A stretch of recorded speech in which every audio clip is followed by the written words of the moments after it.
Good morning बच्चों। आज शुरू करते हैं आपका ज्योग्राफी सब्जेक्ट से। अब तक बच्चों 10th क्लास में आपने जो है सोशल साइंस सब्जेक्ट पढ़ा है और सोशल साइंस के अंतर्गत जो है आपने ज्योग्राफी के कुछ टॉपिक थे, कुछ हिस्ट्री के थे, कुछ सिविक्स के थे, कुछ इकोनॉमिक्स के थे। इन सब को मिलाकर के आपका सोशल साइंस बनता है। लेकिन जब आप आगे आते हो 11th क्लास में तो आपके जो हैं अलग अलग स्ट्रीम्स जो है वो बन जाती हैं, साइंस की, कॉमर्स की, आर्ट की।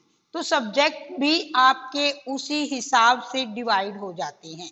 अब आपका ये सोशल साइंस में जो ज्योग्राफी है ये आपका 11th क्लास में एक अलग सब्जेक्ट बन जाता है।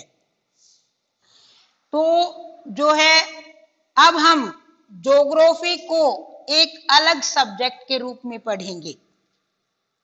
सबसे पहले बच्चों, जैसे मैं आपको बताती हूँ क्लास में जब आप क्वेश्चन करते हो कि कोई भी जो क्वेश्चन होता है तो सबसे पहले आपको उसकी इंट्रोडक्शन बतानी होती है, उसका परिचय देना होता है कि इस क्वेश्चन में जो पूछा गया है उसके बारे में आपने बताना होता है।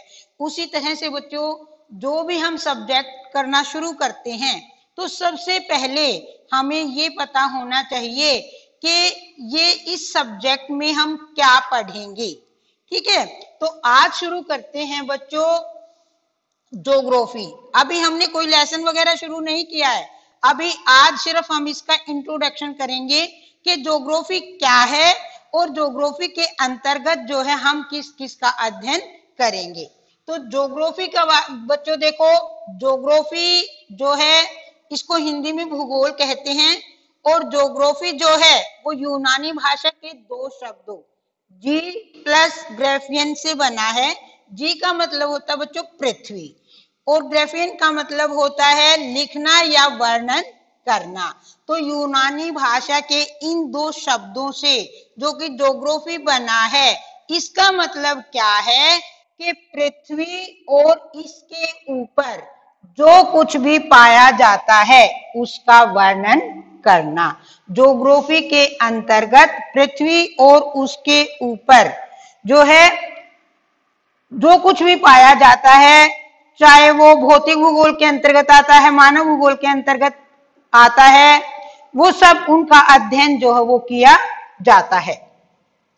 फिर जो भूगोल के अलग अलग विद्वानों ने अलग अलग परिभाषाएं दे रखी हैं।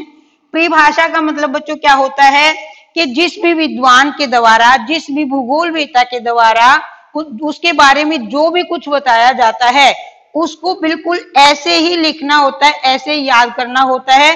डेफिनेशन में बिल्कुल एज इट इज होता है, न इसमें हम कुछ अपनी मर्जी से डाल सकते हैं और न ही अपनी मर्जी से इसमें से कुछ निकाल सकते हैं। तो डगलस टॉम्स ने कहा है कि भूगोल क्या है, कि भूगोल वह विज्ञान है जो पृथ्वी तल और उसके निवासियों का वर्णन करता है।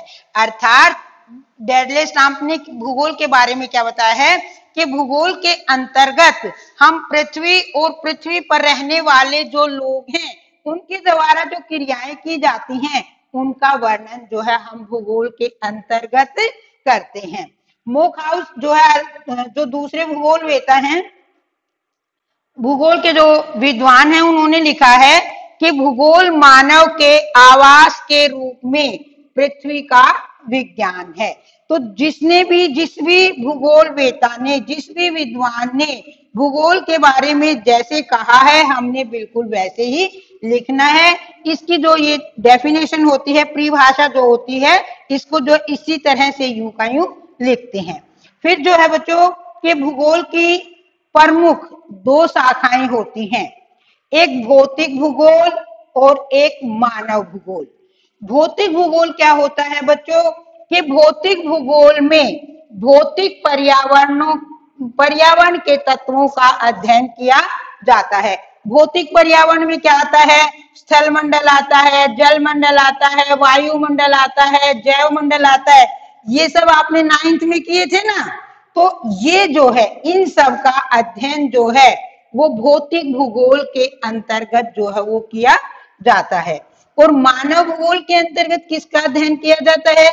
इसमें पृथ्वी तल पर फैली मानव निर्मित परिस्थितियों का अध्ययन जो है वो किया जाता है। मानव निर्मित, मनुष्य के द्वारा बनाई गई। इसमें जो है मानव के चारों तरफ के सांस्कृतिक परिवेश का अध्ययन किया जाता है कि मानव कैसे रहता है, क्या क्या क्रियाएं करता है, ठीक है। ये इन सब का अध्ययन जो है वो मानव भूगोल के अंतर्गत जो है वो किया जाता है। तो इस प्रकार बच्चों भूगोल क्या है? भूगोल जो है वो पृथ्वी और उसके ऊपर जो कुछ भी पाया जाता है भूगोल में उसका अध्ययन किया जाता है। इसकी दो शाखाएं होती हैं, भौतिक भूगोल, मानव भूगोल। भौतिक भूगोल में भौतिक पर्यावरण के तत्वों का अध्ययन किया जाता है और मानव भूगोल में मानव निर्मित परिस्थितियों का अध्ययन जो है वो किया जाता है। फिर जो है बच्चों जब हम कोई भी सब्जेक्ट का, किसी भी सब्जेक्ट का कोई भी टॉपिक करते हैं या कोई भी उसमें मेन बात जो पूछी जाती है उसके बारे में जब बताया जाता है तो ये हमारा सब्जेक्ट है। तो इसमें जो ये तो हमें जरूर होना चाहिए कि इस जो हम ये सब्जेक्ट ले रहे हैं, जो ये सब्जेक्ट हम पढ़ रहे हैं, इस सब्जेक्ट का जो है मेन एम क्या है, मेन उद्देश्य जो है वो क्या है, इस सब्जेक्ट के माध्यम से क्या क्या हमें जानकारी प्राप्त होगी और क्या क्या जो है हम इसके माध्यम से जो वो सीख सकते हैं, क्या ज्ञान प्राप्त कर सकते हैं। तो ये है कि भूगोल का उद्देश्य क्या है। देखो बच्चों के जो है भूगोल के अंतर्गत जो है प्रदेशों की विशेषताओं और विविधताओं का अध्ययन किया जाता है। भारत जो है वो एक क्या है, एक विशाल देश है और विशाल देश में, विशाल का मतलब बड़ा, और पूरा का पूरा जो है वो धरातल पूरी की पूरी पूरे देश का जो धरातल एक जैसा नहीं है। और जो है धरातल की दृष्टि से, जनसंख्या की दृष्टि से किसी भी आधार पर जो है वो एक विविधता है। तो कहीं पर पर्वत पाए जाते हैं, पठार पाए जाते हैं, मैदान पाए जाते हैं, कहीं पर जनसंख्या कम है, कहीं पर जनसंख्या अधिक है, कहीं पर लोगों का मुख्य कार्य अलग है, दूसरी जगह पर लोगों का मुख्य कार्य अलग है। तो इन सब का अध्ययन जो है वो हम भूगोल के अंतर्गत करते हैं। भूगोल का मेन उद्देश्य क्या है कि भारत के जो है प्रदेशों की विशेषताओं और उनकी विविधताओं का अध्ययन करना, कि भारत में अलग अलग कौन से स्थान पर किस तरह का धरातल है, वहां पर कितनी जनसंख्या है, वो जनसंख्या कौन कौन से कार्यों में लगी होती है, वहां पर किस प्रकार की कौन कौन सी खेती बाड़ी जो है वो होती है। इन सारी बातों का अध्ययन जो है वो हमें किसके माध्यम से पता लगता है बच्चों? भूगोल के माध्यम से पता लगता है। दूसरा है समग्रता का अध्ययन, किसी भी भूभाग की टोटली पहलू का अध्ययन, कि कोई भी जो क्षेत्र है, कोई भी क्षेत्र का मतलब क्या है, जैसे कि हमारा देश क्या है? भारत है। हमारा राज्य कौन सा है? हरियाणा है। तो एक क्षेत्र का यानी कि पूरे हरियाणा का जो है वो पूरा अध्ययन करना कि हरियाणा का धरातल जो है वो कैसा है, यहाँ पर कितनी जनसंख्या है, कितने प्रतिशत लोग जो है कृषि कार्य में लगे हुए हैं, कितने प्रतिशत लोग जो हैं वो अन्य कार्य करते हैं, कितने लोगों के पास जो है वो गवर्नमेंट सर्विस है, लोगों का मुख्य व्यवसाय क्या, उस क्षेत्र की पूरा जानकारी प्राप्त करना, ये सब भी हम किसके अंतर्गत करते हैं बच्चों? भूगोल के अंतर्गत करते हैं। नेक्स्ट आपका आ जाता है संसाधन संरक्षण। संरक्षण का मतलब क्या होता है? बचाव, ठीक है। तो संसाधन का मतलब आप जानते हो वे सभी वस्तुएं जो हमारे लिए बहुत ही उपयोगी हैं, वो क्या होते हैं? संसाधन। प्राकृतिक संसाधन और मानव निर्मित संसाधन। प्राकृतिक संसाधन बच्चों कौन से होते हैं? जो कि प्रकृति द्वारा प्रदान की गई वस्तुएं जो मानव के लिए बहुत ही उपयोगी हैं, वो प्राकृतिक संसाधनों में आती हैं। तो भूगोल के अंतर्गत संसाधनों के संरक्षण से संबंधित जो है वो जानकारी प्राप्त होती है और संसाधनों का संरक्षण भी जो है वो किया जाता है।